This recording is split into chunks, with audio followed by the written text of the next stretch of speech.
only safe path here is to release everybody and let people be with your families and your communities and you have access to those resources. Thank you. Release them all. Release them all! Release them all! Release them all! Release them all! Release them all! Release them all! Release them all! Yeah. Thank you. Thank you, Carla. Next, I want to call up Cynthia from Freedom for Immigrants. We'll talk about their experiences of talking to people inside of the detention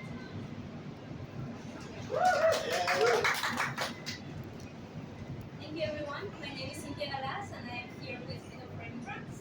And I am here today because 60 people, 60 members of our communities, were suddenly and violently transferred from Orange County Jail into Adams, Mississippi.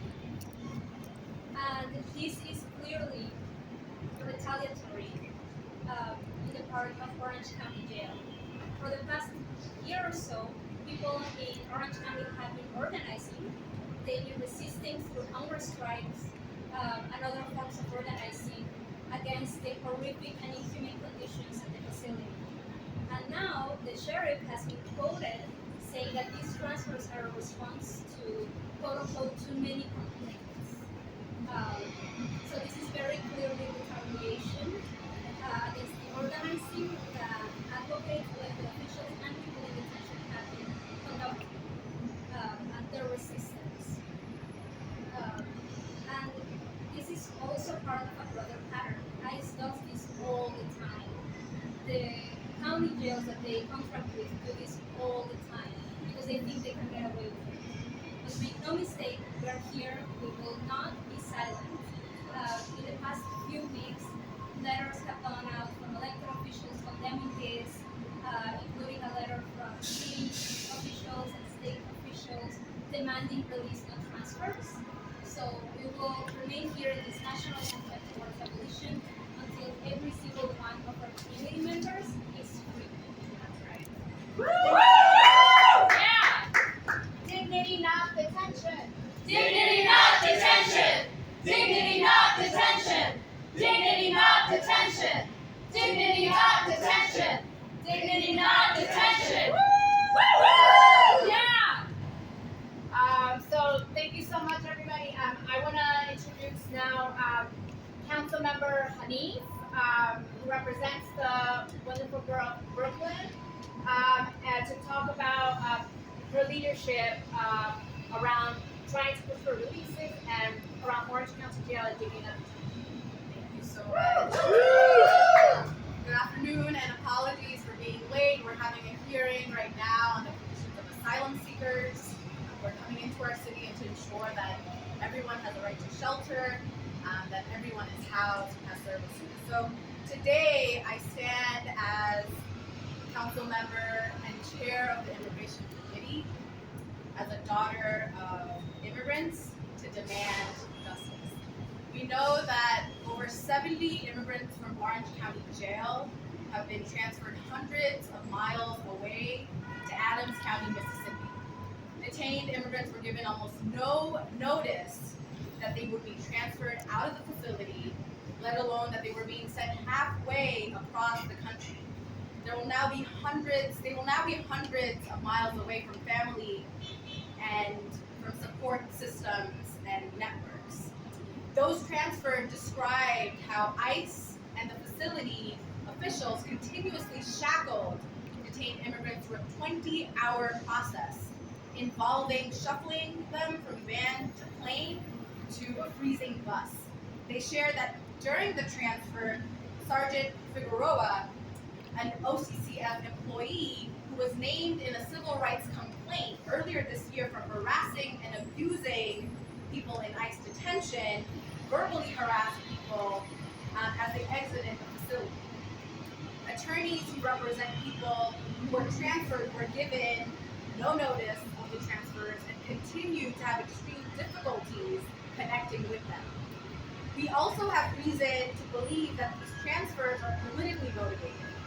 For months, myself and Councilmember Krishnan have been investigating alleged abuses at this ICE facility, allegations of racist abuse and harassment, along uncontrolled COVID outbreaks are some of the many stories we heard at the February Immigration Committee hearing, and then during our own visit to the facility.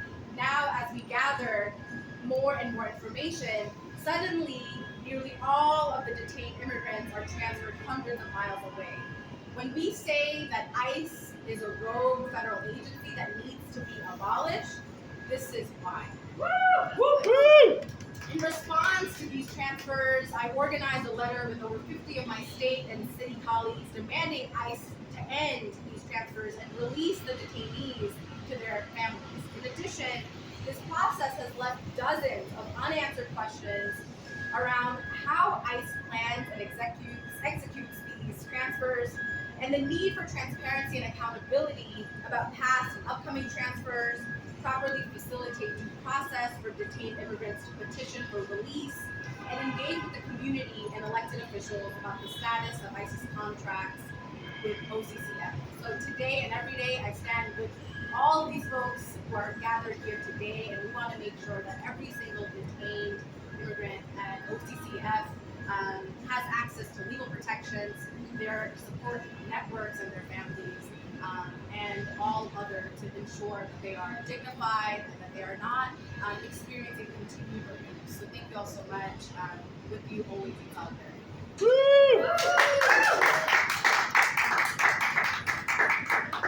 When immigrants are under attack, what do we do? Stand up, fight back! When immigrants are under attack, what do we do? Stand up, fight back! When immigrants are under attack, what do we do? Stand up, fight back! What do we do? Stand up, fight back! What do we do? Stand up, fight back! Next, I want to call up Drea from the New York Civil Liberties Union. Thank you so much, Drea, for all your advocacy. Hi, I'm Drea Herrera, and I am a queer Arab Latinx New Yorker, and also a senior organizer at the New York Civil Liberties Union, or the ACLU of New York. Like you've heard, ICE chose to quietly transfer 60 immigrant New Yorkers to places far away, like Mississippi, away from their families without transparency, ample notice, or opportunity to file for release. This is a civil rights issue. That's why I'm here, right? That's why ACLU of New York is here with these wonderful advocates and council members. But this is also a due process issue. So let's just make that clear, okay? Everyone deserves equal access to legal representation. By transferring people away from New York to places like Mississippi, ICE has effectively severed access between attorneys, clients, and their families. This is unacceptable, right? This is unacceptable. It is simply cruel and unnecessary for ICE to transfer people when they have the discretion to release them. I've said it before, and I'll say it again. We will not stand idly by and allow ICE to continue operating like business as usual, right? We will be out here, right? Hell no, that's right. We will be out here saying we want people to be released. We will not stand idly by while ICE separates family and instills fear and confusion within our immigrant communities here in New York. And I just want to thank you to Councilmember Hanif and Krishnan for being out here standing with us continuously on this issue. But we need more elected officials out here doing the right thing.